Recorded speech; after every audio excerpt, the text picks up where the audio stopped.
오늘 우리에게 주신 하나님의 말씀 로마서 13장입니다.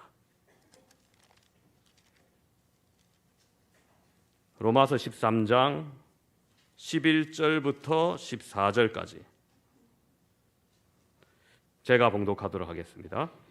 또한 너희가 이 시기를 알거니와 자다가 깰 때가 벌써 되었으니 이는 이제 우리의 구원이 처음 믿을 때보다 가까웠습니다. 밤이 깊고 낮이 가까웠으니 그러므로 우리가 어둠의 일을 벗고 빛의 갑옷을 입자. 낮에와 같이 단정히 행하고 방탕하거나 술 취하지 말며 음란하거나 호색하지 말며 다투거나 시기하지 말고 오직 주 예수 그리스도로 옷 입고 정욕을 위하여 육신의 일을 도모하지 말라. 아멘. 한 수도사가 감람나무, 올리브나무 묘목을 심고 나무가 잘 자도록 기도를 했습니다. 어떤 때는 주여 비를 내려주옵소서 기도하자 즉시 이슬비가 내렸습니다. 어떤 때는 햇볕을, 어떤 때는 서리와 바람을 구했습니다. 하나님께서는 구할 때마다 이루어 주셨습니다.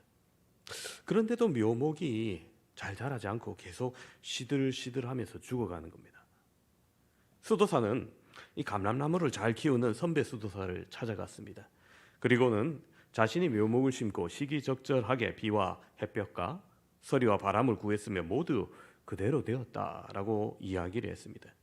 그런데도 나무가 자라기는커녕 오히려 말라가고 있어서 이렇게 상담하러 왔노라라고 말합니다. 이야기를 듣고 있던 선배 수도사는 이렇게 충고했습니다. 나무가 언제 무엇이 필요한지 가장 잘 아시는 이는 하나님이시네. 나는 이렇게 기도하지. 주여, 나무가 필요한 것을 알맞은 때 알맞게 주옵소서. 그렇죠, 여러분. 하나님께서 그 때와 그 시기를 가장 잘 아시는 겁니다. 영웅이 따로 없고 시대가 영웅을 만든다는 말이 있습니다. 이 말도 마치 때를 잘 만나야 성사될 수 있다는 말이죠. 하나님께서 전도서 3장 1절을 통해서 우리에게 이렇게 말합니다. 범사에 기한이 있고 천하 만사가 다 때가 있나니 라고 하셨고, 동일한 장 11절에서는 하나님이 모든 것을 지으시되 때를 따라 아름답게 하셨고 이렇게 말씀합니다. 그렇습니다. 올해 마지막 주일 예배를 드리는 이때 우리도 때를 잘 구분하기를 소망합니다. 사람이 때를 잘 분간하지 못하고 무작정 일만 한다면 힘을 낭비하는 결과가 될 것입니다. 시기에 맞지 않는 행동을 하게 되면 무시를 당하거나 미련하게 취급당합니다. 그래서 잠언 25장 11절에는 경우에 합당한 말은 아로새긴 은쟁반의 금사간이라 이렇게 말합니다. 그렇습니다, 여러분. 경우에 합당하다, 이 말은 곧 시기적절하다는 의미입니다. 겨울에는 겨울옷을 입어야 하고 잔치집에서는 즐거움을 표해야 되고 초상집에서는 슬픔을 표하는 것이 경우에 합당하며 시기적절한 것입니다. 신앙에 있어서 여러분 이 때는 더욱 중요합니다. 멈춰서서 기도해야 될 때가 있고 담대히 나아가야 될 때가 있고 연단과 훈련 속에 인내해야 될 때가 있는가 하면 땀 흘리며 수고해야 될 때가 있고 희생이 필요할 때가 있습니다. 성도의 삶에는 이 때를 분별하며 행하는 것이 무엇보다도 중요한 지혜입니다. 그런데 성도들 때때로 이러한 지혜가 없는 것을 보게 됩니다. 분별하지 못한 건 바로 이 때를 자기중심적으로 해석하기 때문입니다. 하나님께서 이스라엘 백성들이 하나님의 뜻에 아랑곳하지 않고 자기 마음대로 살며 그렇게 행동하자 단식하시며 예레미야를 향하여 이렇게 말합니다. 예레미야 8장 7절에 공중의 학은 그 정한 시기를 알고 산비둘기와 제비와 두루미는 그들이 올 때를 지키거늘 내 백성은 여호와의 규례를 알지 못하도다. 그렇습니다. 하나님의 때와 규례를 알지 못했던 이스라엘 백성을 향한 한탄의 목소리였던 겁니다. 여러분, 말씀, 성경에서 말씀이를 나타내는 헬라어는 두 가지 단어가 있습니다. 일반적으로 하나님의 말씀하면 우리가 로고스를 떠올립니다. 그러나 여러분, 개인에게 특별하게 영향을 주는 말씀을 레마라고 합니다. 그러면 여러분, 로고스와 레마, 이 구절에 관련된 레마를 받은 사람이 있습니다. 오늘 우리가 읽었던 이 로마서의 구절을 통해서 인생이 확 바뀌었던 사람, 바로 기독교 역사상 가장 큰 신학적 학문을 이루었던 어거스틴입니다. 어거스틴이 회유하게 된 유명한 말씀이 바로 오늘 이 말씀이라는 거죠. 원래 어거스틴은 독실한 기독교 신자인 어머니 밑에서 자랐지만 30년 이상 기독교를 떠나 방황했습니다. 기독교에는 진리가 없고 다른 진리를 기웃거렸습니다. 만이교를 다니기도 했고요. 이방의 종교에 깊이 빠지기도 했습니다. 10대 후반에는 어떤 여자와 동거했다가 사생활을 낳기도 했습니다. 그렇게 오랫동안 방황하던 어거스틴에게 마침 구원의 시간이 찾아옵니다. 어거스틴은 밀라노의 한 정원에서 그동안 방황해왔던 자신을 바라보며 애통하게 울부짖었습니다. 홀로 떨어진 곳에서 마음속으로부터 흘러나오는 통의 눈물을 하염없이 흘러내리고 있을 때 귓가에 이상한 소리가 들립니다. 마치 좀 멀리서 이웃집에서 어린아이들이 말하는 것 같은 노랫소리가 귓전을 때립니다. 펴서 읽어라, 펴서 읽어라. 이때 눈물을 그치고 즉시 앞에 있는 성경책을 펴서 읽었더니 편 말씀이 바로 오늘 우리가 읽었던 로마서 13장 13절 14절 말씀입니다. 다시 제가 읽어드리면 낮에와 같이 단정히 행하고 방탕하거나 술 취하지 말며 음란하거나 호색하지 말며 다투거나 시기하지 말고 오직 주 예수 그리스도로 옷 입고 정력을 위하여 육신의 일을 도모하지 말라. 그렇게 방탕하게 살아왔던 자신의 삶을 향해 뼈를 때리는 말씀이었습니다. 이 말씀을 읽는 순간 어거스틴의 마음에는 강한 확실성의 빛이 들어와서 모든 의심의 그림자가 흔적도 없이 사라집니다. 이와 같은 극적 회심을 경험한 뒤 어거스틴은 세례를 받고 기독교인으로 새로 태어납니다. 그 후 어거스틴은 기독교 신학에 미치는 영향은 이루 말할 수 없습니다. 오고 가는 모든 세대의 기독교 신학의 기초를 형성한 사람이 바로 어거스틴이라고 해도 과언이 아닙니다. 결국 어거스틴은 오늘 말씀을 통해서 회개의 때, 부르심의 때를 깨닫고 인식한 겁니다. 여러분, 때란, 시기란 결국 종말의 시점이 있음을 뜻하는 겁니다. 여러분이 느끼고 있는 종말의 시간 얼마나 남아 있습니까? 성경적 의미에서 종말은 우주적 종말과 개인적 종말로 나눌 수 있습니다. 우주적 종말은 당연히 주님이 재림하셔서 모든 만물을 발 앞에 무릎 꿇게 하시고 최후 심판을 하시는 그날입니다. 개인적 종말은 주님께서 우리를 부르시는 그날, 죽는 날, 소천하는 날입니다. 중요한 사실은 여러분, 둘 다 그 시간과 그날 아무도 모른다는 겁니다. 따라서 여러분, 우리는 종말에 대한 확실한 태도와 준비를 하는 것이 중요합니다. 오늘 주시는 말씀을 통해서 여러분, 종말을 살아가는 성도의 자세와 태도가 무엇인가 우리가 깨달을 수 있기를 바랍니다. 첫 번째로 마지막 때 하나님은 어둠 속에서 깨어나라고 우리에게 말합니다. 그러기 위해서 여러분, 어둠의 실체가 무엇인지 알아야 됩니다.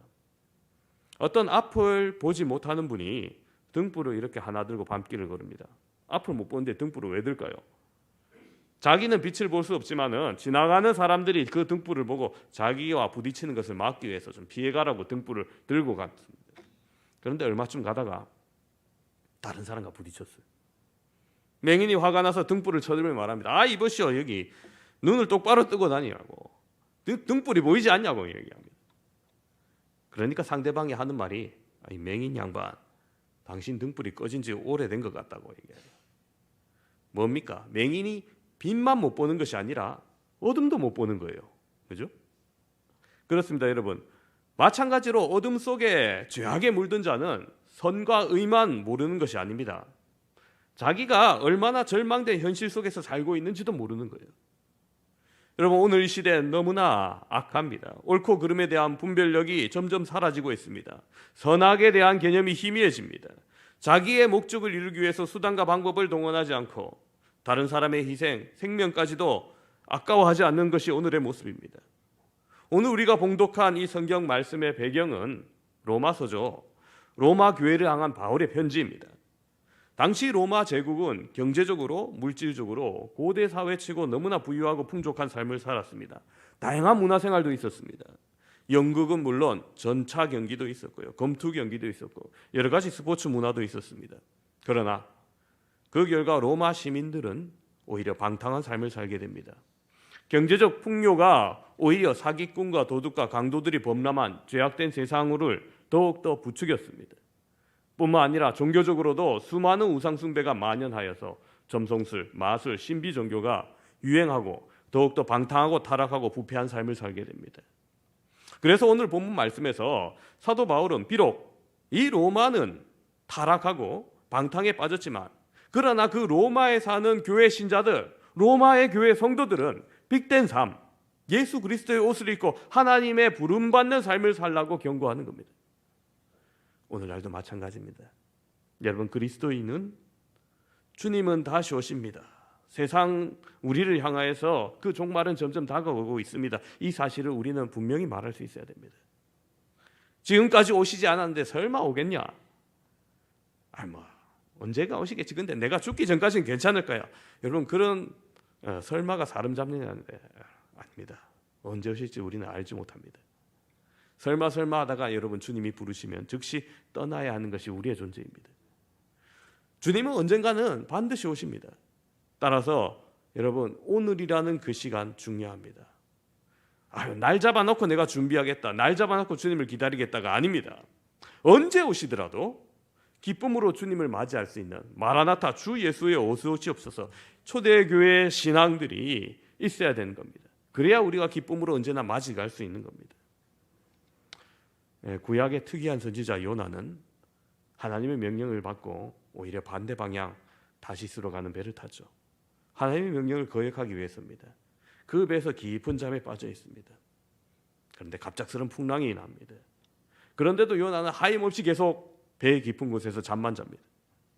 그때 선원들과 다른 승객들이 말합니다.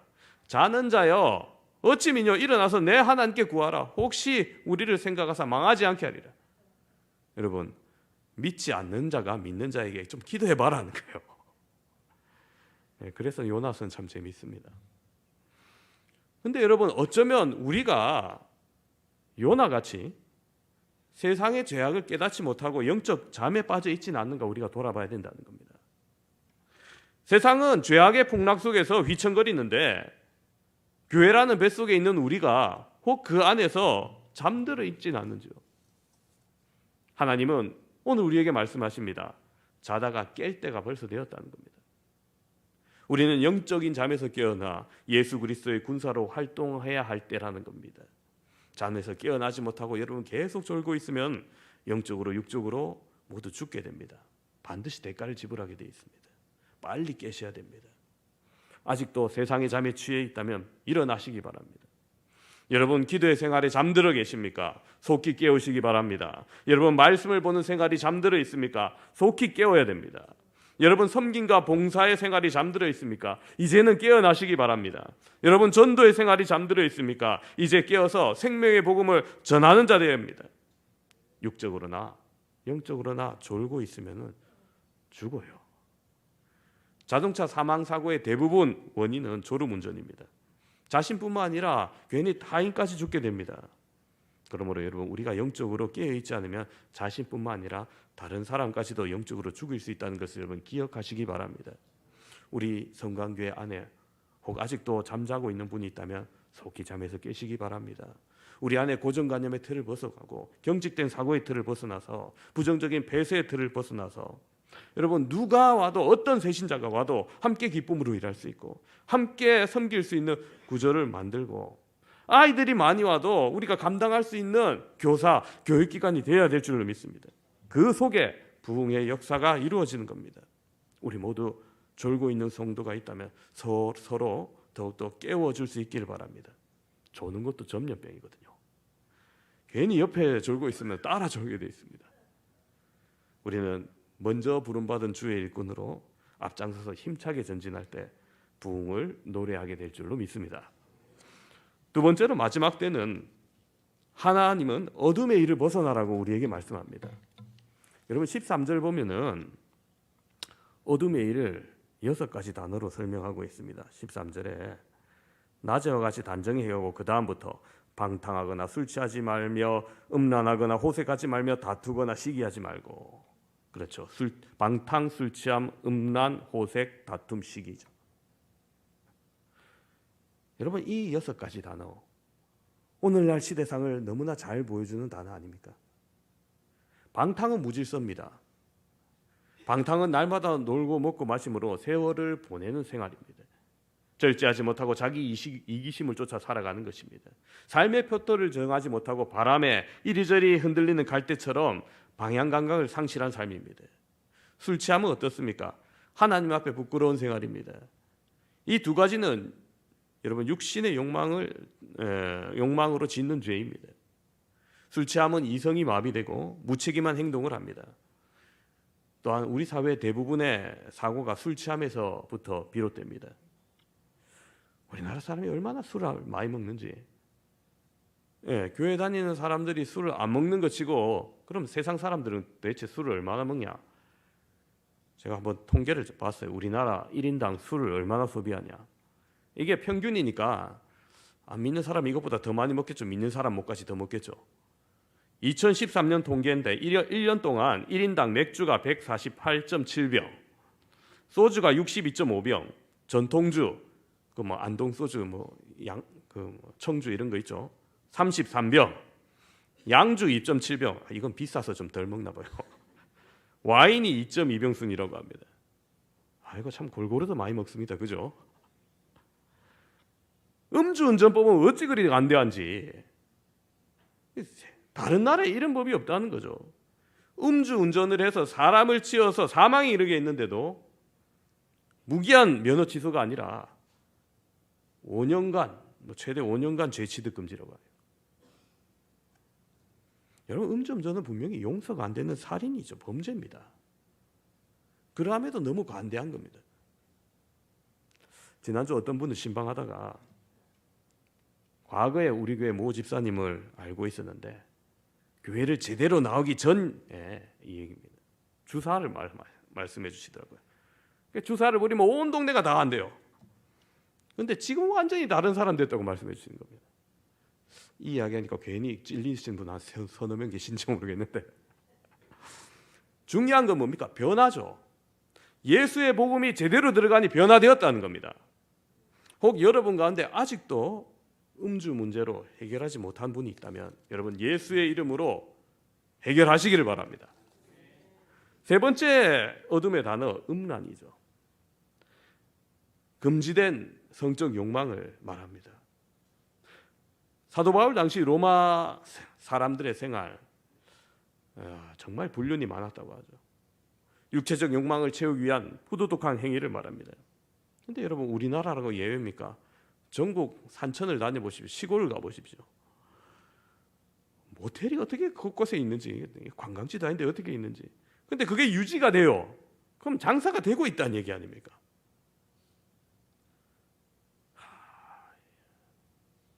네 번째 호색입니다.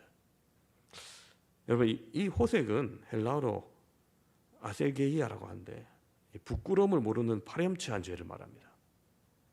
이 여자를 좋아한다는 의미가 아니고요. 부끄러움이라는 의미예요. 여러분 요즘 죄를 짓고도 당당하게 막 카메라 앞에 나선 사람이 막 고개를 가는 게 아니라 막 숙인 게 아니라 찍을 테면 찍으라면서 막 오히려 신고한 사람 때문에 내가 이 재수가 없다 뭐 이렇게 생각하고 보복하려는 사람까지 있습니다. 다섯 번째로 다툼입니다. 자기보다 나은 사람을 두고 질투해서 결국 다투죠. 많은 사람들이 또 싸우길 좋아하는 사람들도 있습니다. 마음의 여유가 없다 보니까 걸핏하면 분을 내고 혈기를 내고 어떤 분은 싸우기 위해서 역사적 사명을 띠는 분 같아요. 마지막은 시기입니다. 나음 잘 되는 거 배 아파하는 겁니다. 사촌이 땅을 사면 배가 아프다고 막 어떻게든 자기보다 못 돼야 돼. 여러분 그리스도인이라면 상대방이 잘 되는 것에서 진심으로 축하해 주시기 바랍니다. 그래야 자기도 복을 받지 않겠습니까? 하나님 보시고 아이고 저거 쫌생이 저거 하면서 맨날 다른 사람 안 되는 거 바라고 저거 복을 주시겠습니까? 그죠? 진심으로 축하할 수 있기를 바랍니다. 여러분 이 어둠의 6가지 단어 가운데 나에게 해당되는 것 좀 몇 개나 있습니까? 이러한 어둠 속에서 살기에 많은 사람들이 하나님을 제대로 볼 수 없습니다. 이 어둠의 일을 오늘 벗어라고 사도 바울은 적극적으로 우리에게 말합니다. 그리고 입어야 할 옷이 있다고 말합니다. 바로 빛의 갑옷입니다. 옷을 그렇게 빛의 갑옷이다 이렇게 표현을 하는데요. 여러분 에베소서 6장에는 하나님의 전신갑주를 입으라 이렇게 말하죠. 우리들이 벗어야 할 어둠의 옷이 6가지라면 반대로 입어야 할 빛의 갑옷도 6가지입니다. 그게 뭡니까? 에베소서 6절에 하면 머리에는 구원의 투구를 써야 됩니다. 가슴에는 의의 흉배를 붙여야 됩니다. 허리에는 진리의 허리띠를 띠어야 됩니다. 한 손에는 믿음의 방패를 가지고 한 손에는 성령의 검, 말씀을 가져야 됩니다. 발에는 복음의 신을 신어야 된단 말합니다. 더 이상 어둠의 일에 유혹되거나 빠지지 않도록 우리가 이러한 완전 무장을 해야 된다는 거예요. 그렇게 될 때 내 안에 어둠을 몰아내고 더욱더 빛의 자녀로서 살아갈 수 있는 것입니다. 날마다 하나님의 전신갑주를 취해서 승리하시는 여러분 되시기를 축원합니다. 셋째로 마지막 때 그리스도의 옷을 입어라 오늘 말씀은 얘기합니다. 14절에 오직 주 예수 그리스도의 옷을 입고 이렇게 말하죠. 여러분 옷이 날개란 말이 있습니다. 옷은 삶의 표현입니다. 가벼운 옷을 입으면 좀 가볍게 행동해도 괜찮고 가볍게 행동하고 싶습니다. 정장을 입으면은 웬만하면 좀 점잖게 행동하고 여러분 예식을 갖춰야 합니다. 어떤 옷을 입냐에 따라서 마음의 생각과 태도가 달라집니다. 대한민국 남자들의 공통점 한 가지가 있습니다. 경험한 게 뭐냐면은 예비군 군복을 입으면은 어떻게 그렇게 사람이 달라져요? 군에서 군복을 처음 입었을 때는 분명히 훈련병 때 뭐 2등병 달 때 이럴 때는 군인 정신이 투철했을 건데 제대하고 똑같은 옷인데 예비군 마크 딱 붙으면은 정말 가관입니다. 뭐 와가지고 줄 서라 해도 전부 다 삐딱하게 쓰고 뭐 누워 있고 아무 때나 침 뱉고 담배 피고 뭐 지휘관 말도 잘 안 듣고 후배 말을 오히려 막 놀리고 너 언제 제대하냐 하면서 뭐 오히려 하나도 통제에 안 따릅니다. 그러다가 통제에 제일 따르는 게 이제 집에 가십시오 하면 막 손살같이 다 잡아가죠. 그렇습니다. 여러분 우리도 어떤 옷을 입느냐가 참 중요합니다. 14절을 다시 보시면 오직 예수 그리스도로 옷 입으라 이렇게 말하죠. 여러분 이것은 우리의 삶이 그리스도의 사랑과 자비와 온유함을 본받아서 주의 영광을 드러내볼 말합니다. 뭐 성가대 가운 입고 달라는 얘기가 아닙니다. 내 삶을 통해서 그리스도의 모습이 표현돼야 함을 얘기하는 겁니다. 옷처럼 드러나야 된다는 거죠. 이러한 삶을 13절에서 한마디로 단정히 행하고 이렇게 얘기하죠. 그렇습니다. 이것은 예수 믿는 사람이 예수 믿는 사람답게 사는 것을 얘기합니다. 예수 믿는 사람답게 사는 모습, 주님 오실 날을 기다리는 자세로 사는 모습, 이것이 바로 단정하게 사는 사람의 모습이라는 거예요. 예수님께서 이렇게 단정하게 사는 사람을 허리에 띠를 띠고 등불을 들고 서 있으라고 누가복음에는 그렇게 비유합니다. 주인이 언제 오실지 몰라서 허리에 띠를 띠고 등불을 켠 채 옆으로 서 있는 하인의 태도가 바로 그리스도로 옷 입는 자의 자세라는 거죠. 분명히 주님이 언제 오실지 모르지만은 그분을 만날 때 부끄럽지 않은 사람 되고자 하면 자신의 일에 충실한 모습, 그것이 바로 단정된 모습일 것입니다. 어느 현자에게 제자들이 와서 묻습니다. 스승님, 이 세상에서 제일 소중한 사람은 누굽니까? 어떤 답이 나올까 기대하고 있는데 의외의 답이 나옵니다. 지금 내가 대하고 있는 사람, 그 사람이 가장 귀한 사람이다. 제자들이 다시 묻습니다. 그러면 세상에서 가장 소중한 일은 무엇입니까? 뭐 효도하는 일일까, 충성하는 일일까 하는데 지금 내가 하고 있는 일이 가장 귀한 일이라 얘기합니다. 그래서 다시 한번 그럼 가장 소중한 때는 언제입니까? 이렇게 묻습니다. 그때 스승이 대답합니다. 내가 살아있는 지금 이 순간이 가장 소중한 시간이다. 여러분 그렇습니다. 내가 마주하고 있는 지금 그분, 여러분이 마주하고 있는 지금 이 순간에 그 사람이 가장 소중한 사람입니다.